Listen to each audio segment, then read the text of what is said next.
और अब बात महंगाई की। रमजान तो गुजर गया मगर महंगाई का जिन अब भी किसी के काबू में नहीं आ रहा। सस्ते बाजार हों या आम मार्केट, सब्जियों और फलों समेत खाने पीने की अशिया की कीमतों में मुसलसल इजाफा हो रहा है। और हुकूमत पंजाब ने आटे पर दी जाने वाली सब्सिडी भी खत्म कर दी है और 10 किलो आटे के थैले के नर्ख 648 से बढ़ाकर 1160 रुपए कर दिए हैं। इसी पर मजीद बात करेंगे, हमारे साथ मौजूद होंगे नुमाइंदा आज न्यूज़ सईद बलोच भी और उन्हीं हमरा मौजूद होंगे नवीद अकबर। सबसे पहले बात कर लेते हैं नवीद से। नवीद, दिन ब दिन महंगाई बढ़ती चली जा रही है, अवाम का क्या कहना है?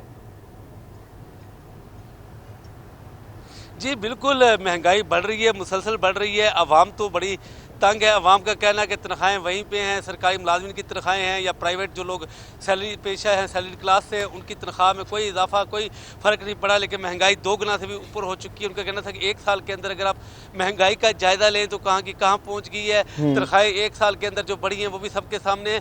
और अवाम का ये भी कहना है कि अगर हुकूमत की यही रविश रही तो लोगों के लिए ज़रूरियात ज़िंदगी जो है पूरी करना मुश्किल हो जाएगा। 2 वक्त की रोटी मुश्किल हो चुका है। कोई याशी, कोई तय्यश जो है पुरतयश अशिया या लाइफस्टाइल वो तो बिल्कुल ख़त्म हो चुका है।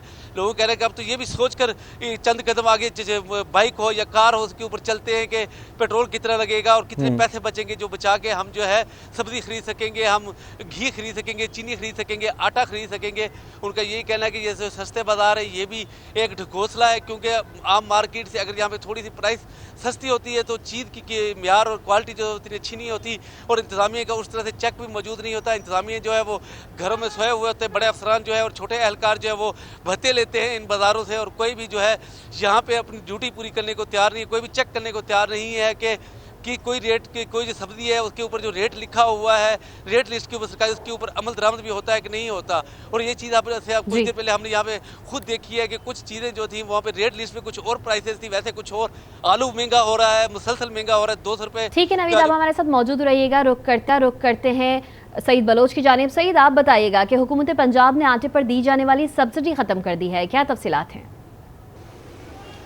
जी, माह रमज़ान में मुफ्त आटा तकसीम करने के नाम पर हुकूमत ने आटे पर जो सब्सिडी का जो सिलसिला शुरू किया हुआ था वो उसे ख़त्म कर दिया गया। एक तरफ आटा मुफ्त तकसीम किया जाने लगा और दूसरी तरफ सरकारी आटे पर जो सब्सिडी थी वो ख़त्म कर दी है। इस तरह से 10 किलो आटे का जो थैला जो मार्केट में सब्सिडी के साथ 648 रुपये में दस्तयाब था, उसकी कीमत बढ़कर 1160 रुपये होगी। अब सूरत हाल ये है कि ईद गुजर गई, माह रमज़ान गुजर गया, मुफ्त आटे की जो स्कीम है वो भी ख़त्म हो गई, लेकिन आटे पर जो सब्सिडी ख़त्म की गई थी वो वापस आवाम को नहीं दी गई। बल्कि इससे भी जुल्म की बात यह है कि 1160 रुपये वाला जो 10 किलो का थैला था उसकी कीमत में अभी चंद रोज़ पहले मज़ीद इजाफा कर दिया गया है, यानी 120 रुपये 10 किलो थैले की कीमत जो है वो मज़ीद बढ़ा दी गई है। अब इन हालात में आवाम का एहतजाज करना, उनका गम गुस्से का इजहार करना, आवाम गम गुस्से का इजहार करें हैं, महंगाई आसमान से बातें करी और जिन चीज़ों पे सब्सिडाइज थी वो भी जो है अपने ख़ुताम को पहुँचती दिखाई दे रही है। हमें अपडेट करे थे नवीद अकबर और सईद बलोच, आप दोनों का बहुत शुक्रिया।